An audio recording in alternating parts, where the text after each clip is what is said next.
Good evening. First of all, thank you so much for inviting me here. It's been 2 days that I'm here, and it seems already a long journey.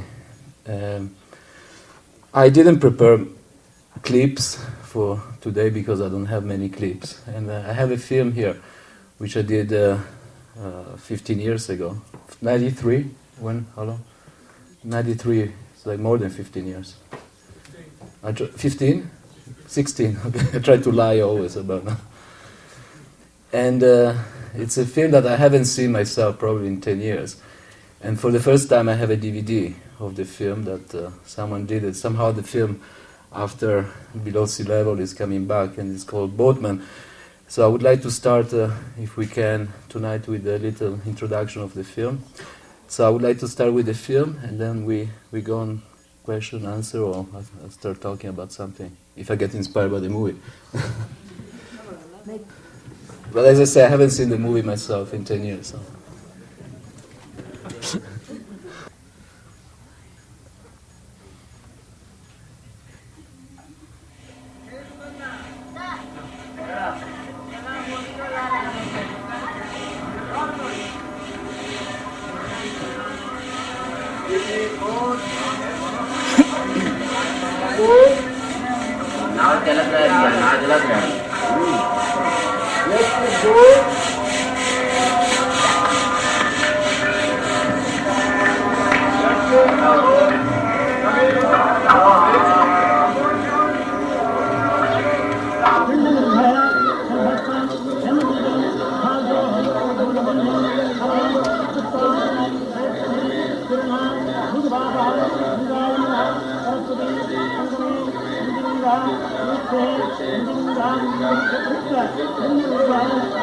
Careful, don't go water.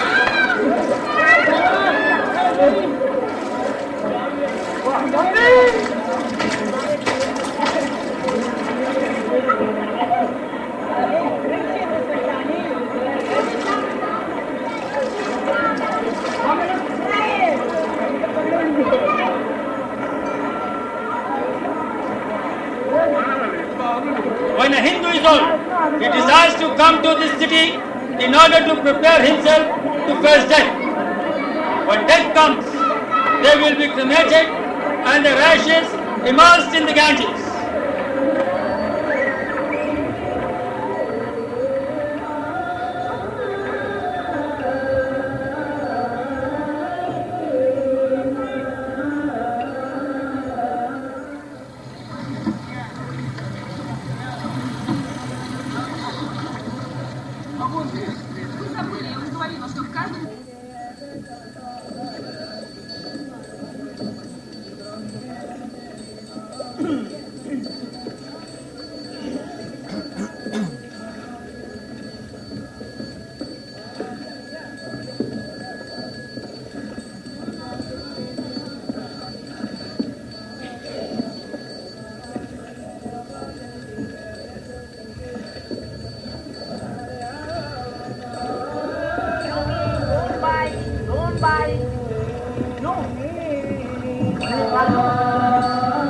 This is a lovely souvenir.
Benares is the microcosm of Hinduism, the place where the sacred knowledge is perpetuated. Benares is the city which has the capacity to absorb the most beatus and bear the most high strength. It is more or less a personification of Shiva, the supreme god of the city, the destroyer and the regenerator. I am Sadhu. In English in Greece. I come here daily. I stay here and worship Ganga and some Aarti, and as I like I present Sri Ganga. Ganga is very holy. Everybody drink water. It is very good for yourself. Everybody. It is a holy water. Sure there are germs in this water. Sure there are dead bodies. Sure there are dead children I've seen. Babies. Adults. God, it must be teeming with germs that have come from millions of people who've bathed in this river. So is life. We're everywhere. Everywhere's teeming with germs, and we have to accept it. You go into a crowded bus or a crowded car or a crowded cinema in the West, And the atmosphere is teeming with germs. Same atmosphere. Even the food itself sometimes. Gosh, I've had diarrhea from flash restaurants in Europe and in my own country that almost laid me flat. But I haven't from here. This is a sacred river of India, like one of the sacred rivers of the world. And why not bathe? Why, God's created it. Spiritual experience for me. As a doctor, people would say, why should they bathe here? I think there are many other things we should avoid in the West than coming and bathing in the Ganga. Yeah, India is very good, sir, because here people is very crazy. People is no good, no mind, nothing. But look, this is very holy river, and this is very long time this river coming from Shiva here, and all people believe this river because many kinds dead body put inside. Because now this time lot of money spent by government, to clean, but here work people no clean, understand? European people is very bad. The European people is very good, sir, but Europe no good. Because there are no temples, no house, only disco, everything. But in European people, heart is very clean, like water. But Indian people, flesh very clean, but heart is very crazy. Just like my heart also very crazy. But not because I am many times cheating tourists, lot of money take.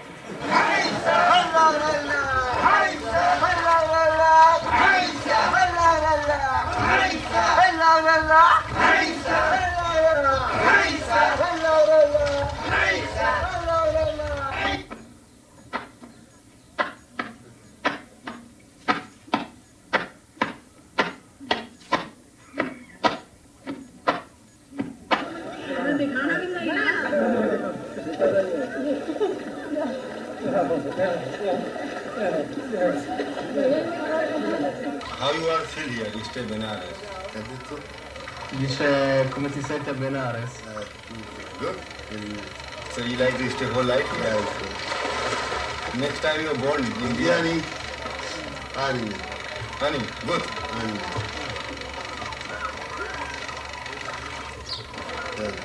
So I think io il cuore del mio sangue sento più gli indiani che i miei fratelli.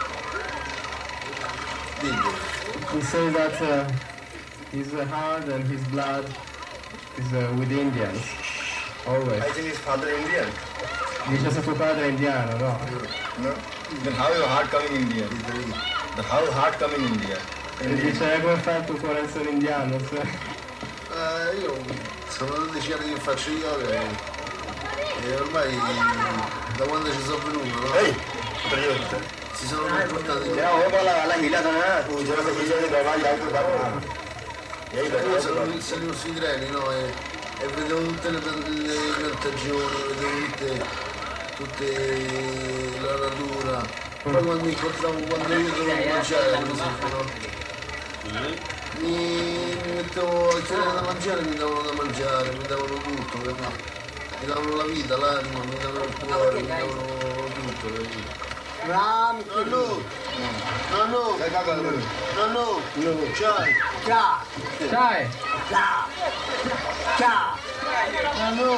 ciao.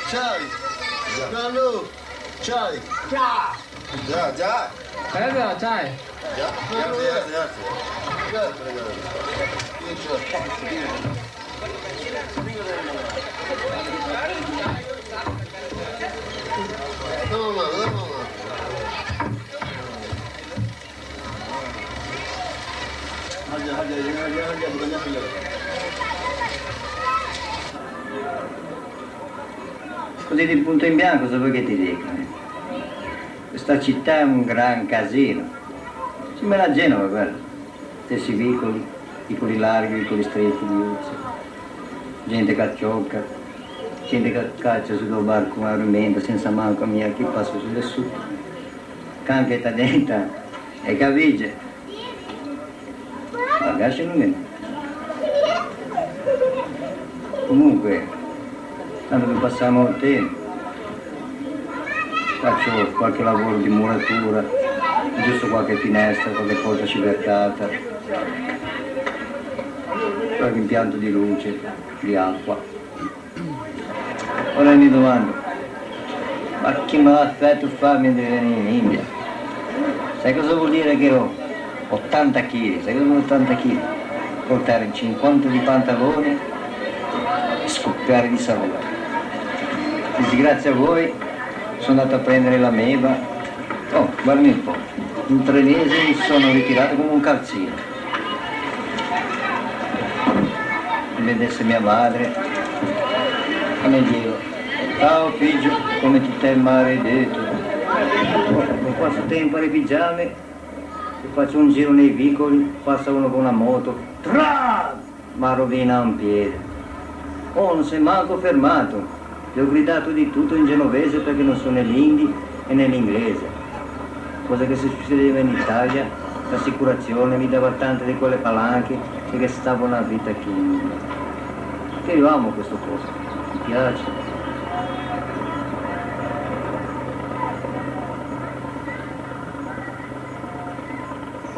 L'unica cosa di bello che c'è è che non potendomi muovere mi sono accorto che ci sono dei granchi qua sulla riva. Fondali grossi, Solo che adesso non posso correre dietro perché camminano quelli. Appena posso me ne prendo 2 o 3 e mi ci faccio un bel sughetta col pomodoro. Sai perché ti dico questo? Perché ho trovato un market, un negozio come li chiamano qua, non so, che vende spaghetti simili ai nostri, quelli italiani, simili. Oh.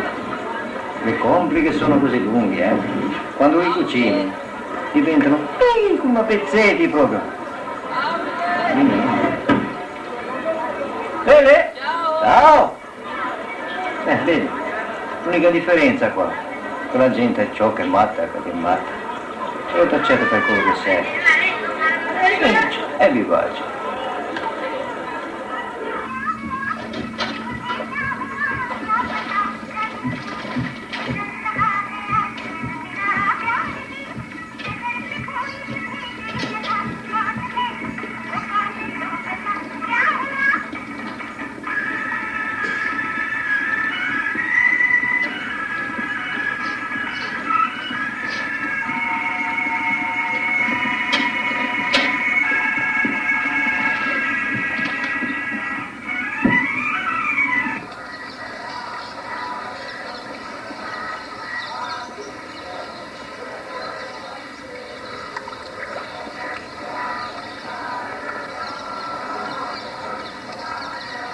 This is dead body of beggars. So no fire, beggars. Only man also dead body, no fire, but this very good packing, You can't see like this. Only men go down. Yes, this also Ganga river. Same like this. But this is not come up. Because it's very good stone inside. Why no fire?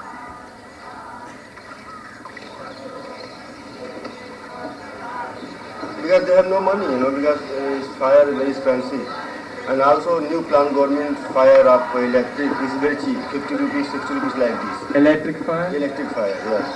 So now there are many people, we don't know the electric fire. So this body like put Ganga river. It's just like everybody knows, see the newspaper, nothing, So we don't know the electric fire, he's just thinking only wood fire.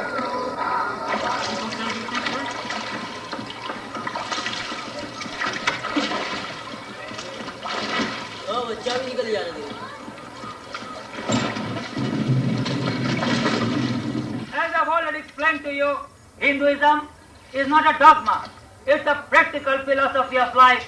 And what could be a better place than the banks of the river to see this practical life every morning and every evening. Once upon a time, all the different Maharajas of India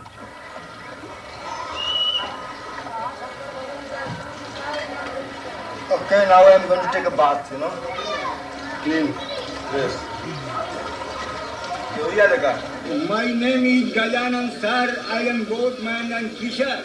The Ganga is very, very holy mother, the Ganga is very, very holy river, the Ganga is very, very holy water. All people come to bath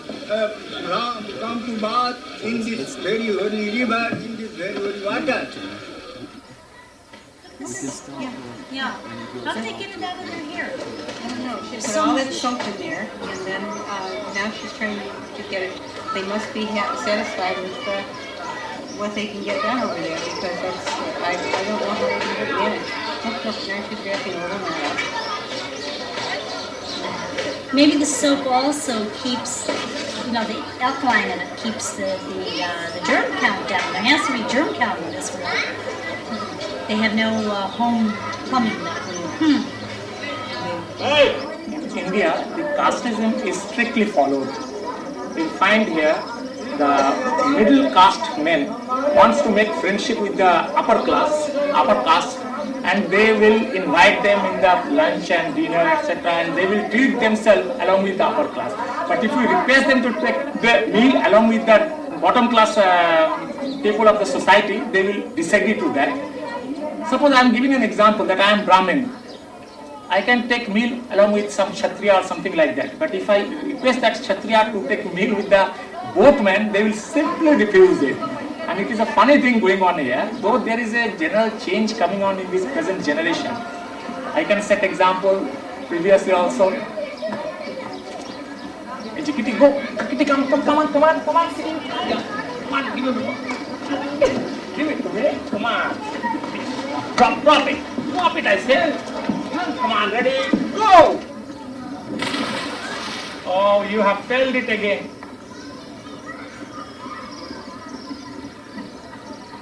Come on, Kitty, we will jump together. Come on, ready, jump!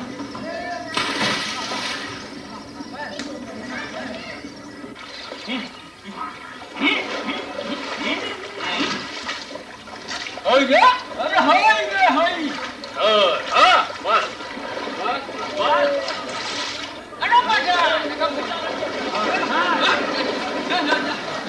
Long time before, other caste people no touch my caste, boatman caste. And one day, God Rama God, take a boat, cross river, and ask a boatman, what I give you. Okay, I guess words are more important than image. No, no, I'm joking. For me it was also big, as I say, I haven't seen this movie in 10 years. Where we can start? How I arrived there to make this film. Well, or maybe how I started making documentary. And for what Jose said before, I started making documentary really to escape the damnation of writing a script. And then when I started this film after film school, I was 25 years old. And it took me 5 years to make this movie. And when I started thinking about how do I do a documentary, because I didn't want to start doing feature film, although that's what I studied at the film school. I started thinking about some idea of making a documentary, and then people were asking me for script in order to get funding.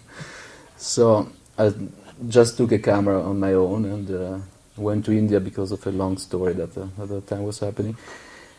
And with that, I was very much also inspired by a filmmaker at the time, Ross McElwin. He did this film, Sherman March. And after seeing that movie, I realized that somehow I could make a film on my own. And I took a 60mm camera and a little recorder. And I went to India.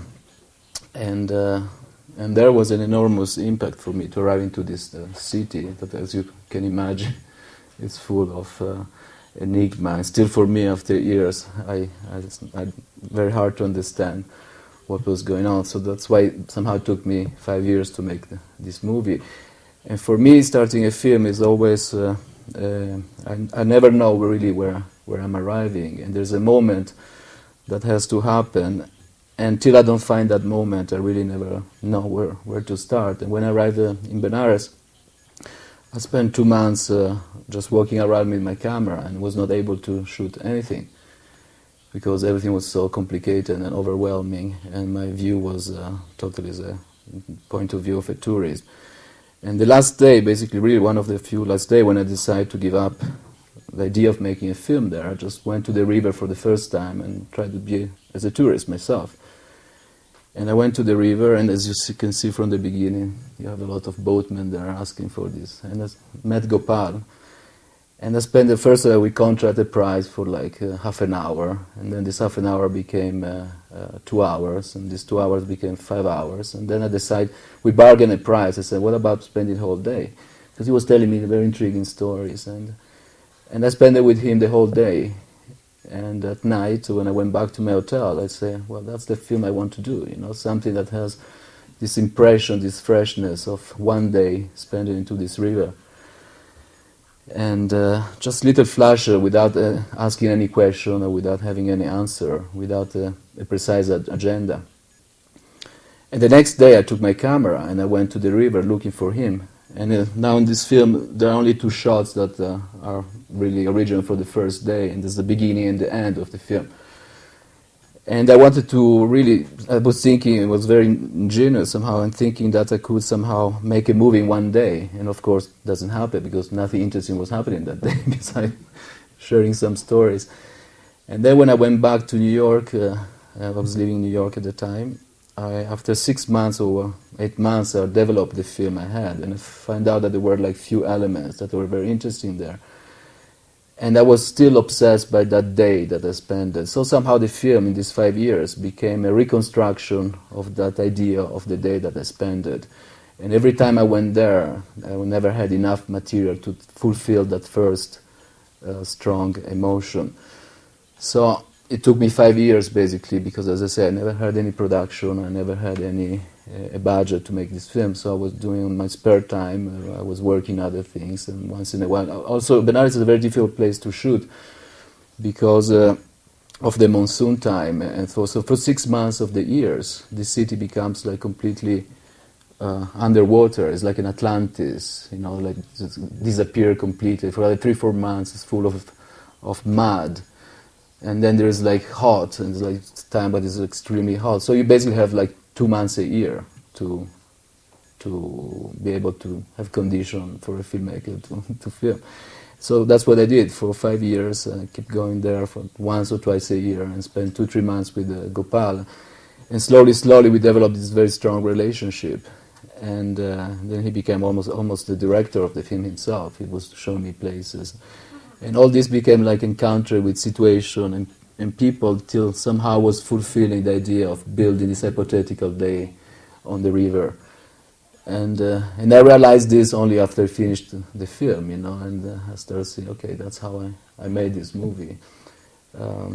Starting from a necessity and from a chance and a necessity. And then you start giving, you know, time passes and you start articulate how you make film or how you... And usually it's like people reaction that make you understand, because for me it was totally a discovery on this journey as a filmmaker. This was somehow my first film.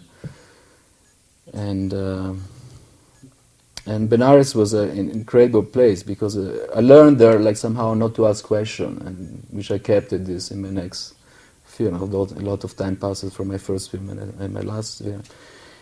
And so for me it was just living an experience, and I realize now that making a film for me is a recreation of that first moment. Till I don't have that encounter, which is usually has to be either an encounter or a very strong emotion. And for me, making a documentary is somehow a reconstruction of that first element, like falling in love with the story, falling in love with the situation. With a place, and then somehow using that place as a background, and the story of the place becomes the story of the person that you're meeting. And that's how somehow I kept my way of work. And of course, I am an enemy for any producer, because I start somewhere and I never know where I end. And the same thing happened when I started Below Sea Level. That's another film that took me 5 years. I started with an idea, with a place, and then the big challenge was like try to find a situation and encounters that somehow would fulfill that idea in that moment. Now I would love to ask you a question, but if you have any question for me, because it becomes difficult to keep talking. But that's what basically it is. I don't like even to analyze, or it's something that at a certain point you realize that's the way I work. And it took me 15 years to understand that, and only to film. I think now I have much more knowledge, and probably my next film will be faster and more immediate. But I always say that at the beginning of a project, and then of course reality takes place in a different way. I'm going to start now a new film, which probably I'm sure is going to end up being like another long journey, because the big problem is always that you have to tell a story before you even know what the story is, with productions and with producer. And when I write a script of a few pages, I always say to a producer, you're a fool if you think that my film is going to be these 2-3 pages. And usually they don't like that. So the only way for me to make film is like keep producing on my own, and that takes time. And so I always break my working in other people's projects and somehow the project I really want to do. So at the end, I discovered that making film is a way of life, is a way of living. And I never understand where that separation starts, when my life starts and my work starts. And this, of course, it takes you always to a big problem when you have a family and when you have someone to take care. As I say yesterday, I have 2 films and 2 divorces. As soon as I finish a film, there's a divorce. It happened as when I finished Boatman, and now it happened when I finished this film. So right now I have to change way of work, you know. A lot of film and a lot of lovers, probably.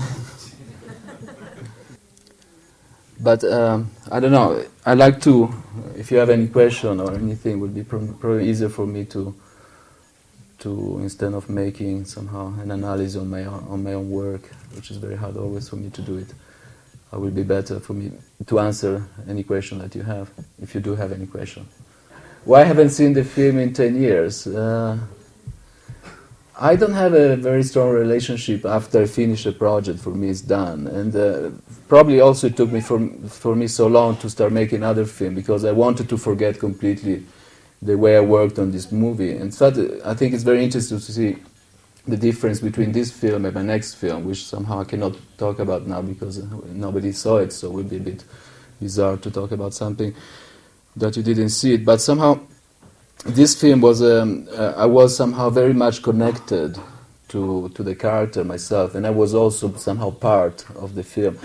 And after I finished the movie, I wanted to change completely way of working. And that was a time also when the filmmakers were becoming more and more protagonists of their own work, till, of course, when we arrived to the epitome of Michael Moore becoming in front of the camera.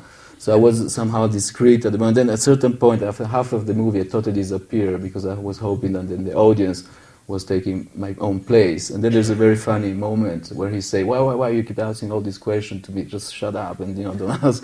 And at that moment in the film, I totally disappear, and the film somehow unfolds only with encounters. And when I finished this film, I was so much connected to that way of work that I wanted really to make a completely radical change. I said, what's the point for me to make another film and following the same approach that I had at Boatman?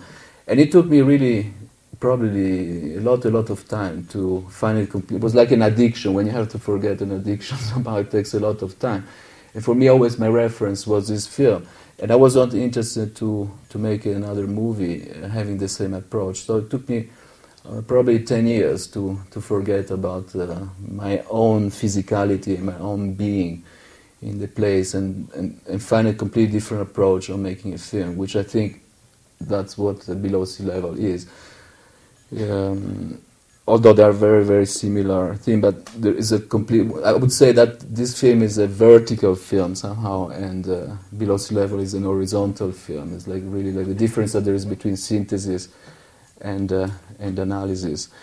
And plus, by spending so much time of making a film, the hardest part is for me, a film, it's always a metaphor of what you want to say, of the story you want to say.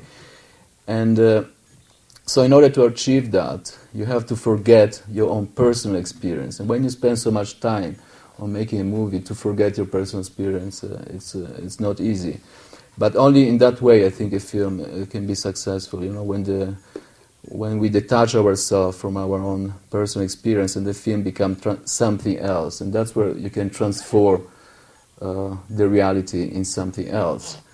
And for me, this is always a big challenge, to transform reality. When I say transform reality, it doesn't mean to make fictional film, but like what Grayson used to say, the father of modern documentary.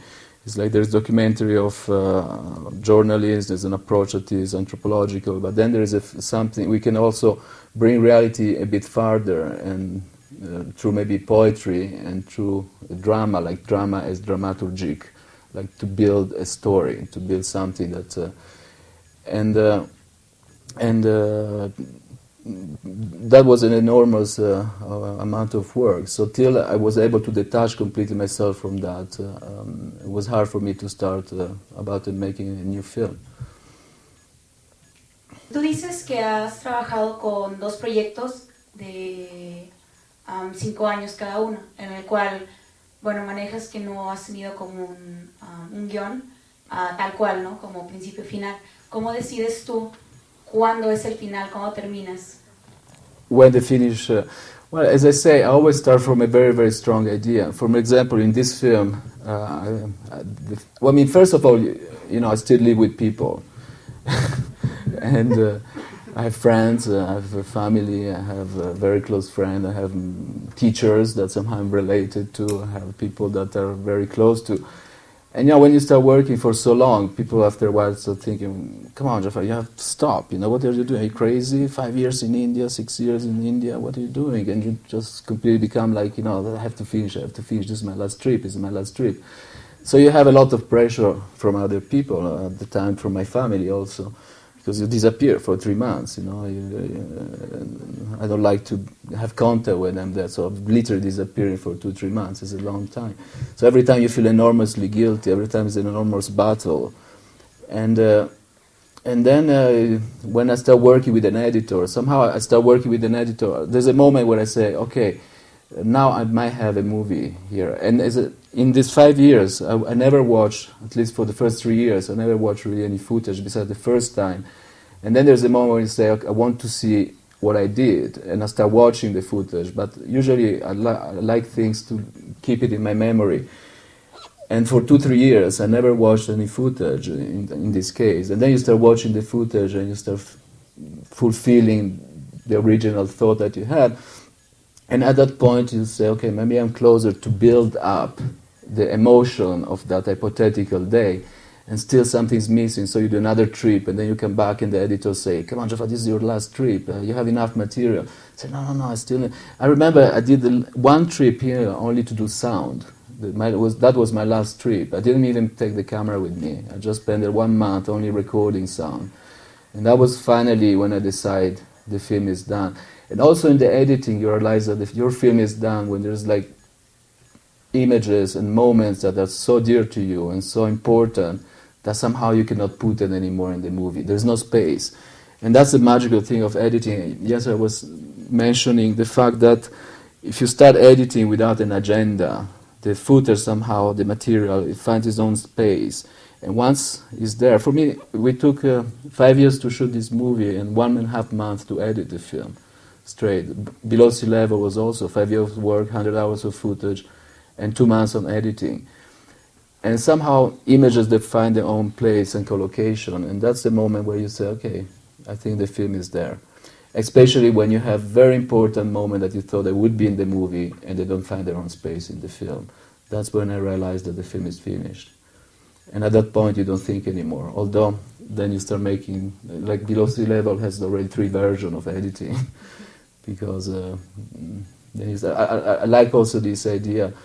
And unfortunately, with this film doesn't even exist anymore in negative of this movie. I remember when I finished to shoot the movie, it's only 12 hours that I shot in 5 years, because it was a 16mm, was extremely expensive.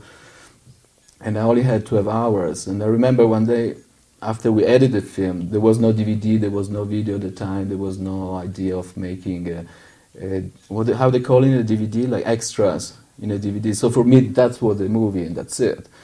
And I remember after like 6 months, 8 months, the lab called me and say that I had to pay $300 for a deposit of all my material, my negative. I said, why? Well, this takes a lot of space. I said, I'm not going to pay $300 for my negative. What do I do with the negative? I have the film.